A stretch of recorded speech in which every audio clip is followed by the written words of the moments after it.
प्रवासी राजस्थानियों का ये महासंगम है जो कि सज चुका है। हमारे साथ प्रमोद जी हैं, प्रमोद मुरारका जी। प्रमोद जी, कार्यक्रम जो है यहाँ पर एक छोटा सा राजस्थान आप दिखा रहे हैं, बहुत सारी उम्मीदों के साथ। आज मुख्यमंत्री जो हैं जब आएंगे, क्या क्या उम्मीदें हैं और कितना आप एक्साइटेड हैं इस पूरे आयोजन को लेकर? मैं इस प्रोग्राम के लिए बहुत ज़्यादा एक्साइटेड हूँ क्योंकि मैं आज 40 साल से बेंगलोर में रहता हूँ, पर मुझे मालूम है कि बेंगलोर की जो धरती और जो पानी, जो हमारी जन्मभूमि है, उसको इंसान को कभी नहीं भूलना चाहिए। और हम लोग बीकानेर वाले, हम लोग चाहते हैं कि स्विगी, जोमेटो ये सब अपना प्रोडक्ट बेच रहे हैं, हम विश्व के हर कॉर्नर के अंदर राजस्थानी फूड बेचें। आपकी पूरी एक ब्रांड भी है बीकानेर वाला के, आप ओनर भी हैं। आउटलेट है ऑल ओवर वर्ल्ड के अंदर। ऐसी कौन सी कंट्री है जहाँ के अंदर हमारा ब्रांड नहीं है? अच्छा, आप इस शो के स्पॉन्सर भी हैं। क्यों आपको लगता है कि ऐसे शोज को स्पॉन्सर करना ज़रूरी होता है क्योंकि प्रवासी राजस्थानियों की उम्मीदें तो बहुत ज़्यादा हैं अपनी सरकार से, अपनी मातृभूमि से, कर्मभूमि पर, खासकर जब वो रह रहे हो। हम लोग राजस्थानी हैं और राजस्थानी से प्रेम नहीं करेंगे तो किससे करेंगे? वो हमारी मातृभूमि है। तो मैं चाहता हूँ ज़्यादा से ज़्यादा, जैसे यहाँ पे जब मुझे सचिन जी ने बोले स्पॉन्सर चाहिए, मैं बोला मैं तो खिलाऊँगा। मेरा जब हमारा राजस्थानी कल्चर जो सभ्यता है, आओ बैठो सा, मतलब वो चीज़ होनी चाहिए। वो मैं प्रूव करना चाहता हूँ कि राजस्थान एक बार आइए, देखिए। और ये प्रोग्राम होने के बाद मैंने डिसाइड किया है कि साल में 15 दिन कम से कम मैं खुद राजस्थान जाके रहूँगा।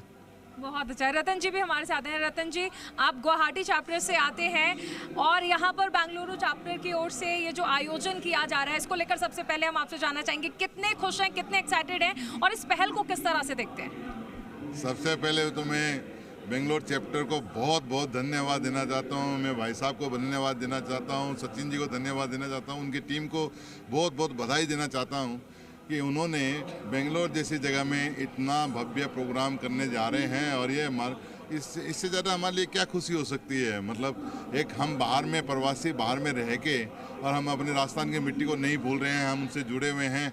और आज तो भाई साहब को मेरे को मालूम भी पड़ गया कि आज खाना भी इन्हीं का है, तो अब 2 रोटी ज़्यादा भी खाऊंगा और बहुत बड़ी खुशी की बात है। मैं तो बहुत अपने आप। अच्छा, आज मुख्यमंत्री कुछ अनाउंसमेंट भी करने वाले हैं, कुछ MOUs भी यहाँ पर होने वाले हैं। क्या उम्मीदें हैं एक प्रवासी राजस्थानी के तौर पर आपको अपने मुख्यमंत्री से? क्या क्या आप चाहते हैं कि इस सेक्टर में काम किया जाना चाहिए, ये अनाउंसमेंट्स होनी चाहिए, क्या उम्मीदें हैं? हमारे CM भजनलाल जी बहुत समझदार हैं और बहुत उनकी वजह से आज राजस्थान फाउंडेशन 2 साल के अंदर में इतने मुकाम पे पहुंचा है। ये राजस्थान फाउंडेशन 25 साल पहले से भी बना हुआ था, लेकिन आज 2 साल के अंदर में ऐसा क्या हो गया जो हर इंसान के दिमाग में राजस्थान फाउंडेशन घुस गया है। और रह गया अमेय वाली बात, तो अमेय तो अब आज ये मतलब बेंगलोर वासियों के अंदर में तो एक बड़ी खास बात है ही कि वो राजस्थान को भूले नहीं है और सभी को साथ में लेके चलते हैं। तो ये हमारे लिए, इनसे तो हम सीखने के लिए आए हैं। मैं भी इतना दूर से आया हूँ, सिर्फ इनके से सीखने के लिए आया हूँ।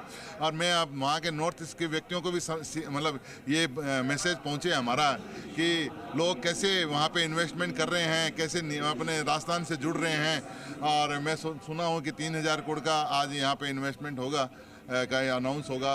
अब ज़्यादा भी हो सकता है, मेरे को इतना आइडिया नहीं है, मैं लमसम ऐसे ही बता रहा हूँ। लेकिन मैं इन बेंगलोर कर्नाटक वासियों को बहुत बहुत बधाई देना चाहता हूँ कि ऐसे ही वो अपने राजस्थान भाइयों को याद करें, राजस्थान भाइयों के साथ रहें, यही हमारी सब। अच्छा, एक चीज़ और समझना चाहेंगे कि यहाँ पर यानी अपनी कर्म भूमि से जब आप अपनी मातृभूमि के विकास के बारे में सोचते हैं तो उम्मीदें कैसे बढ़ती हैं और किस तरह से सहयोग आप चाहते हैं कि हम इस तरह से सहयोग कर सकते हैं अपनी सरकार का, अपने समाज का, ताकि विकास की रफ्तार जो है वो 2 गुनी, 4 गुनी, 5 गुनी, 100 गुनी स्पीड से बढ़े?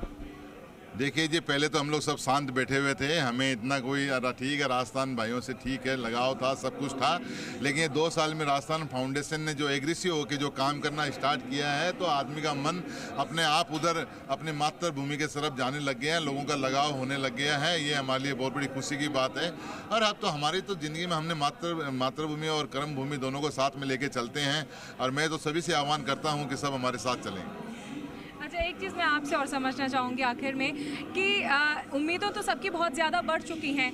सरकार से आपकी जो उम्मीदें बढ़ी हैं, इसके पीछे आपको क्या समझ आता है? अभी तक जिस तरह से आपने कहा कि अब तक ऐसा कुछ नहीं था, लेकिन मुख्यमंत्री भजन लाल शर्मा क्योंकि खुद राजस्थान फाउंडेशन के अध्यक्ष हैं, तो लगता है कि अब से पहले सरकारों की इच्छा शक्ति नहीं थी, इसलिए ये कहीं ना कहीं ये कहा जा सकता है कि बहुत ज़्यादा काम इसके लिए नहीं किया गया, या फिर भजन लाल शर्मा की बहुत ज़्यादा इच्छा शक्ति थी इसलिए काम किया गया?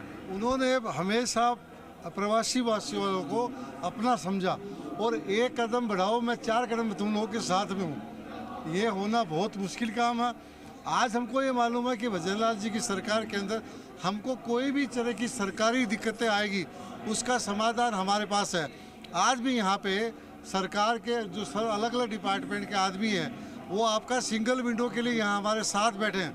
मतलब हम लोग कुछ करना चाहते हैं, जो यहाँ पे कर्म भूमि से वापस कभी कभी जाने के लिए या कुछ काम बनाना चाहते हैं, उसके लिए हमारे पास एक अड़चन थी कि सरकार की फॉर्मेलिटी कैसे पूरी होगी, पर वो आज लगता है हमको हमारे लिए मुश्किल नहीं है।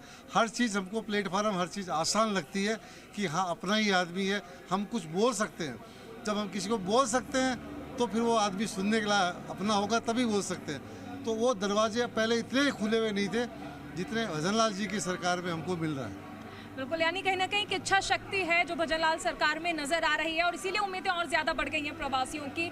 अब आज मुख्यमंत्री जब यहाँ पर आते हैं तो क्या अनाउंसमेंट करते हैं, कितने MOU साइन होते हैं, इस पर सभी प्रवासियों की नजर है। कैमरामैन विजय के साथ चारुल शर्मा।